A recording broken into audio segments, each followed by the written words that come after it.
Bismillahirrahmanirrahim. Assalamualaikum warahmatullahi wabarakatuh. Perkenalkan, nama saya Maldino Akbar Satrio dari Prodi Farmasi, ingin mempresentasikan pengantar ilmu komputer tentang jaringan komputer dan internet.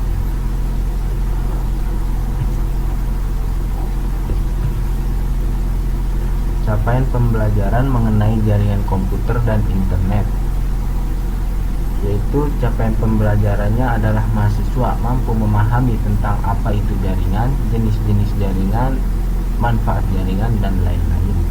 Tujuan pembelajaran yaitu mahasiswa mampu menjelaskan tentang apa yang dimaksud jaringan komputer dan internet. Yang ketiga, ada definisi jaringan dan manfaat-manfaatnya. Definisi jaringan yaitu adalah sistem yang saling berhubungan antara perangkat komputer, telepon, atau komunikasi lain sehingga dapat berkomunikasi dengan satu sama lain dan berbagai aplikasi data. Manfaat-manfaat jaringan diantaranya ada 5. Yang pertama yaitu berbagi perangkat, yang kedua ada sharing program dan data, yang ketiga komunikasi yang lebih baik, keempat keamanan informasi, dan kelima akses ke database. Selanjutnya ada definisi dari internet, extranet, dan VPN. Yang pertama ada internet.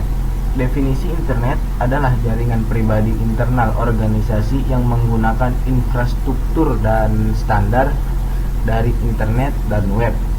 Definisi extranet yaitu adalah internet pribadi yang menghubungkan tidak hanya personil internet, tapi pemasok juga dipilih dan pihak strategis lainnya. Virtual Private Network atau kita sebut dengan VPN, definisinya yaitu adalah jaringan pribadi yang menggunakan jaringan publik, biasanya internet, untuk menghubungkan remote shift. Selanjutnya ada jenis-jenis jaringan. Dalam mempelajari jenis-jenis jaringan terdapat 4 klarifikasi yang sangat penting, yaitu berdasarkan jangkauan geografis, ada yang berdasarkan distribusi sumber informasi, berdasarkan media transmisi data, dan berdasarkan peranan komputer. Yang kita bahas pertama yaitu berdasarkan jangkauan geografis. Jenis-jenis jaringan berdasarkan jangkauan geografis itu terbagi menjadi 5. Yang pertama ada with area network atau kita singkat dengan WAN. With area network adalah jaringan yang mencakup wilayah geografis yang luas seperti negara atau dunia. Yang kedua ada Metropolitan Area Network atau MAN. Definisinya adalah jaringan komputer dalam satu kota yang menghubungkan beberapa LAN atau Local Area Network. Dan yang ketiga, Local Area Network adalah yang menghubungkan komputer dan perangkat di daerah geografis yang terbatas seperti satu kantor, satu bangunan, atau sekelompok. Yang keempat ada Home Area Network atau kita singkat dengan HAN. Definisinya adalah jaringan yang menggunakan definisinya adalah sebuah jaringan lokal yang areanya cukup kecil dan biasanya digunakan untuk area di dalam rumah seperti wifi, smartphone, telepon rumah, televisi, dan lain-lain. Yang kelima ada Personal Area Network. Personal Area Network adalah jaringan yang menggunakan teknologi nirkabel jarak pendek untuk menghubungkan elektronik pribadi. Contohnya seperti MP3, ponsel, notebook PC, printer, dan printer. Selanjutnya jenis-jenis jaringan berdasarkan distribusi sumber informasi. Jenis-jenis jaringan berdasarkan distribusi sumber informasi itu terbagi menjadi 2. Yang pertama yaitu terpusat dan yang kedua terdistribusi. Yang pertama, jenis-jenis jaringan berdasarkan distribusi sumber informasi. Yang pertama yaitu jaringan terpusat. Jaringan terpusat yaitu terdiri dari sejumlah komputer klien yang mengakses sumber informasi yang berasal dari suatu komputer server. Dan yang kedua, jaringan terdistribusi. Jaringan terdistribusi yaitu perpaduan beberapa jaringan terpusat sehingga terdapat beberapa komputer server yang saling berhubungan dengan klien. Dan yang ketiga, jenis-jenis jaringan berdasarkan media transmisi data, yaitu terbagi menjadi dua. Yang pertama jaringan berkabel dan yang kedua jaringan nirkabel. Atau jaringan berkabel kita bisa sebut dengan wired network. Jaringan nirkabel kita wireless network. Jaringan berkabel contohnya yaitu penghubung antara komputer menggunakan kabel jaringan. Yang kedua, jaringan nirkabel contohnya yaitu gelombang elektromagnetik yang mengirimkan sinyal informasi antar komputer jaringan. Berdasarkan peranan komputer, jenis-jenis jaringan pun terbagi menjadi dua. Yang pertama jaringan client server, yang kedua ada peer to peer. Jaringan client server, kalau mendefinisikan, client adalah yang meminta pelayanan dan server adalah aplikasi yang memberikan pelayanan. Jadi client server adalah aplikasi yang bisa memiliki bagian server dan bagian client, di mana dapat berjalan secara bersamaan dalam satu sistem. Yang kedua ada peer to peer. Peer to peer merupakan jaringan komputer di mana setiap komputer yang terhubung dalam jaringan tersebut merupakan client sekaligus juga server. Selanjutnya ada komponen jaringan. Maaf ini salah. Ada komponen jaringan.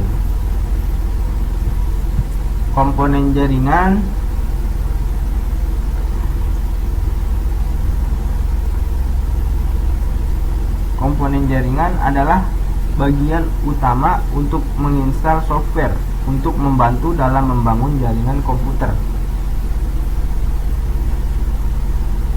Terlepas dari ukuran, jaringan semua memiliki beberapa komponen yang sama. Ada kabel atau koneksi nirkabel, ada host dan node. Dan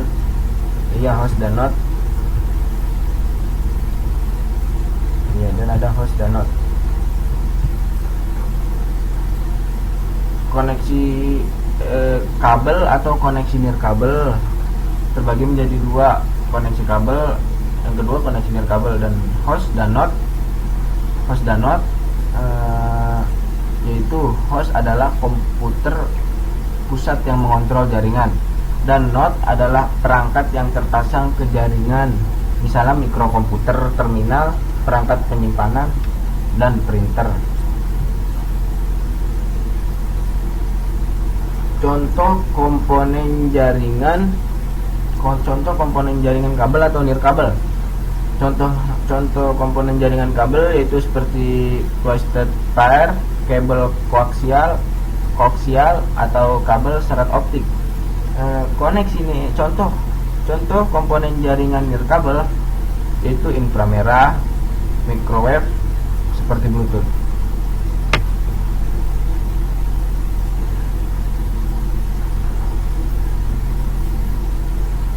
Yang ketiga ada komponen jaringan. Satu lagi protokol. Jadi ada satu kabel atau koneksi nirkabel, yang kedua ada host dan node, dan yang ketiga ada protokol. Yang ketiga ada protokol.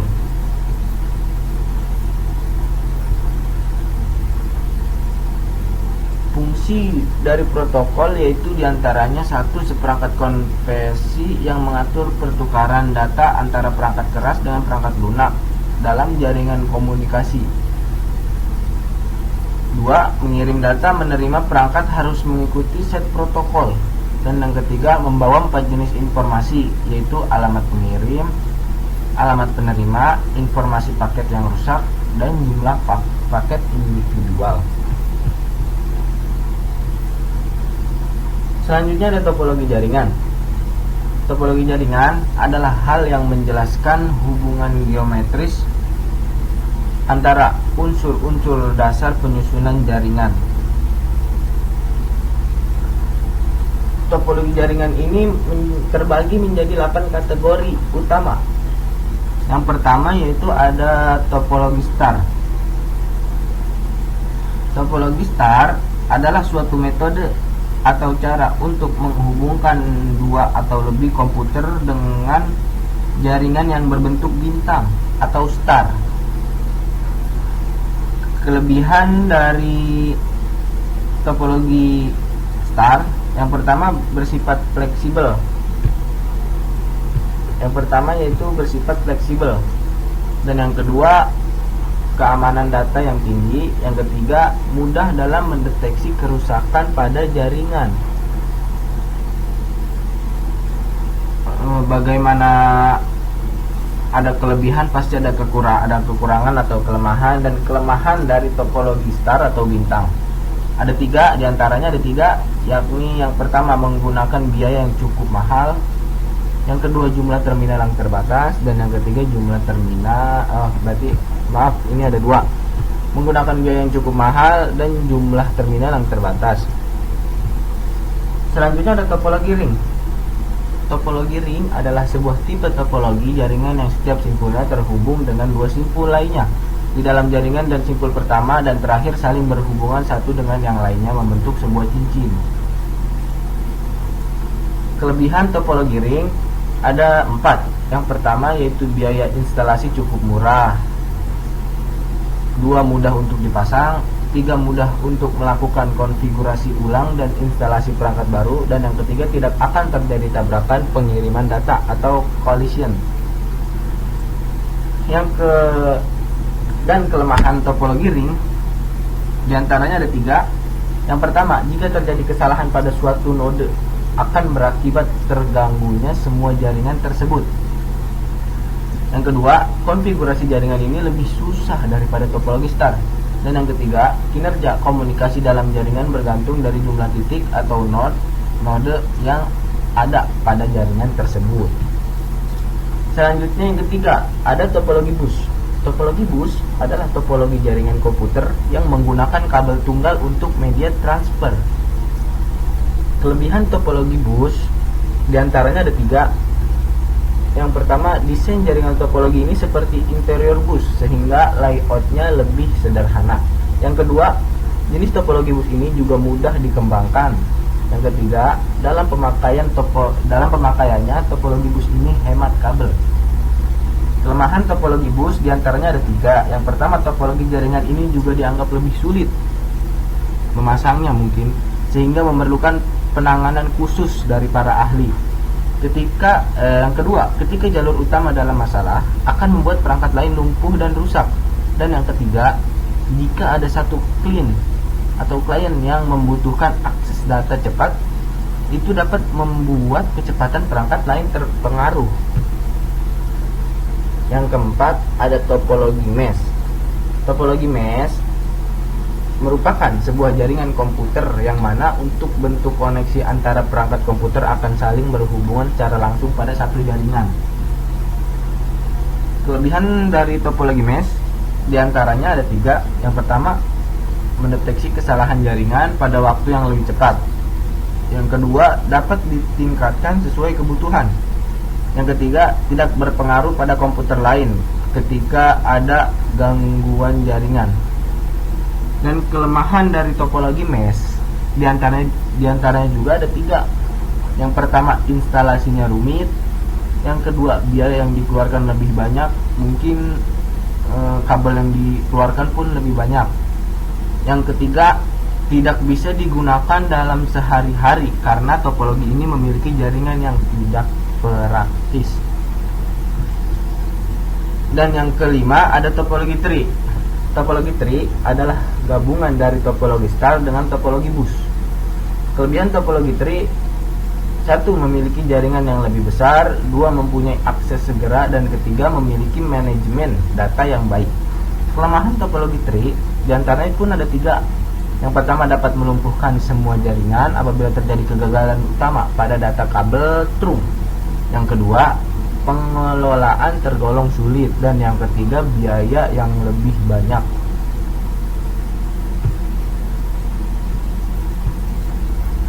Selanjutnya, setelah topologi jaringan, ada analogi jaringan komputer.